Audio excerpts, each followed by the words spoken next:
नमस्कार दोस्तों, अगर आप मणिपुर में रहते हैं या वहाँ ज़मीन के मालिक हैं तो साल 2026 आपके लिए बहुत बड़े प्रशासनिक बदलाव लेकर आया है। मणिपुर सरकार में अब उन गांवों पर सख्त कार्रवाई शुरू कर दी है जो सरकारी रिकॉर्ड में दर्ज नहीं है। क्या आप जानते हैं कि अगर आपका गांव मान्यता प्राप्त नहीं है तो आपको मनरेगा और अन्य सारी सरकारी योजनाओं का लाभ नहीं मिलेगा। साथ ही जमीन की रजिस्ट्री को लेकर भी नए आदेश जारी हुए हैं। आइए जानते हैं मणिपुर भूमि नियमों के इन बड़े बदलावों को। अगर आपने अभी तक चैनल सब्सक्राइब नहीं किया है तो प्लीज़ चैनल को सब्सक्राइब करें और नए नए रूल से आप अपडेट रहें। स्वागत है आपका अपने चैनल राम खिलावन पर, जहां हम लाते हैं खेती किसानी, सरकारी योजनाओं और ज़मीनी नियमों की सही जानकारी। आगे बढ़ने से पहले प्लीज़ चैनल को सब्सक्राइब करें, बेल आइकॉन को हिट करें जिससे न्यू नोटिफिकेशन आपको मिलती रहे और आप अपडेट बने रहें। इस वीडियो को अपने गांव के ग्रुप में शेयर करें जिससे वो भी जागरूक हो सकें और किसी भी धोखाधड़ी से बच सकें। अब जानते हैं नियमों के बारे में, कौन से गवर्नमेंट के नियम हैं। फर्स्ट है अनाधिकृत गांवों पर प्रतिबंध। मीन्स गवर्नमेंट ने जो अनाधिकृत गांव थे, रिस्ट्रिक्टेड गांव थे, उन पे कुछ प्रतिबंध लगाए हुए हैं।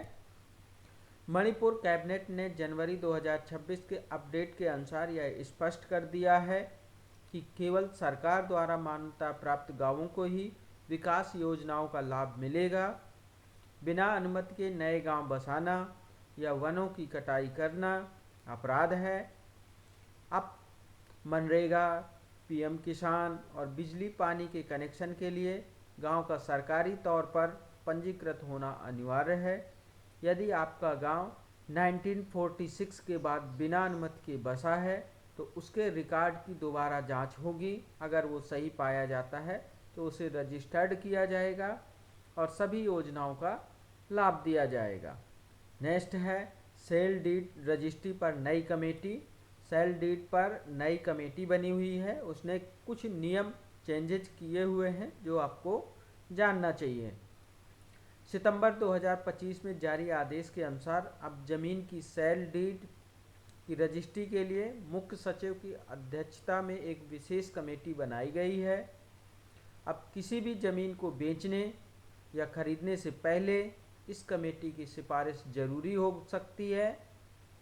यह नियम खासतौर पर कृषि भूमि और संवेदनशील क्षेत्रों की सुरक्षा के लिए बनाया गया है ताकि जमीन की अवैध खरीद बिक्री पर लगाम लग सके और लोग धोखाधड़ी से बच सकें, जिससे आपका जो बहुमूल्य पैसा है वो सुरक्षित रह सके और किसी भी कानूनी कार्रवाई से आप बच सकें। नेक्स्ट, डिजिटल लूचा पाठक और म्यूटेशन। मीन्स गवर्नमेंट ने नया पोर्टल अपडेट किया हुआ है जिससे आप अपने लैंड रिकॉर्ड जो भी हैं वो ऑनलाइन मोबाइल पे, लैपटॉप पे, डेस्कटॉप पे चेक कर सकते हैं बहुत ही आसान तरीके से। मणिपुर सरकार ने अपने डिजिटल पोर्टल लूना पाठक को 2.0 वर्जन में अपडेट कर दिया है। अब आप अपनी ज़मीन का जमाबंदी ऑनलाइन देख सकते हैं। 2026 के नए नियमों के तहत अब इंतकाल की प्रक्रिया को भी ऑनलाइन कर दिया है। अब आपको पटवारियों के पीछे भागने की ज़रूरत नहीं है। अब डिजिटल हस्ताक्षर वाला रिकॉर्ड घर बैठे प्राप्त कर सकते हैं। पहले आपको पटवारियों को चक्कर लगाने पड़ते थे जिससे आपका टाइम और पैसा दोनों बर्बाद होता था। अब इससे छुटकारा मिल गया है। मैं आपको पोर्टल में लिंक दे दूंगा, वहां से आप डाउनलोड कर सकते हैं आसानी से। नेक्स्ट है घाटी और पहाड़ी क्षेत्रों के अलग नियम। गवर्नमेंट ने घाटी और पहाड़ी क्षेत्रों के लिए, दोनों के लिए अलग अलग नियम बनाए हुए हैं जो जानना आपको बहुत ज़रूरी है।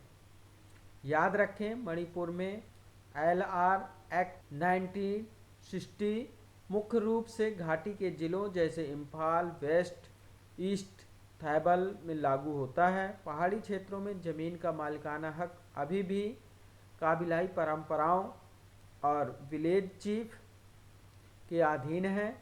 हालांकि सरकार अब इन रिकॉर्ड को भी धीरे धीरे डिजिटल मैप से जोड़ने की कोशिश कर रही है, जिससे इसमें पारदर्शिता आएगी और आप किसी भी धोखाधड़ी से बच पाएंगे। आपके लिए कुछ टिप्स हैं जो जानना ज़रूरी है।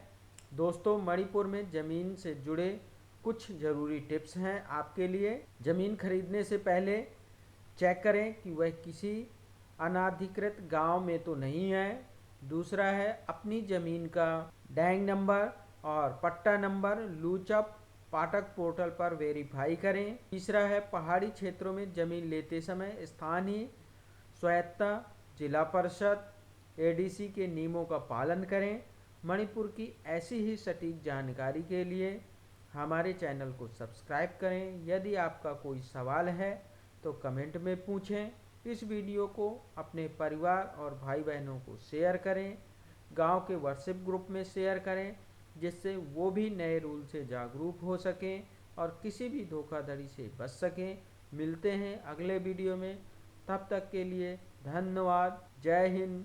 Thank you for watching video.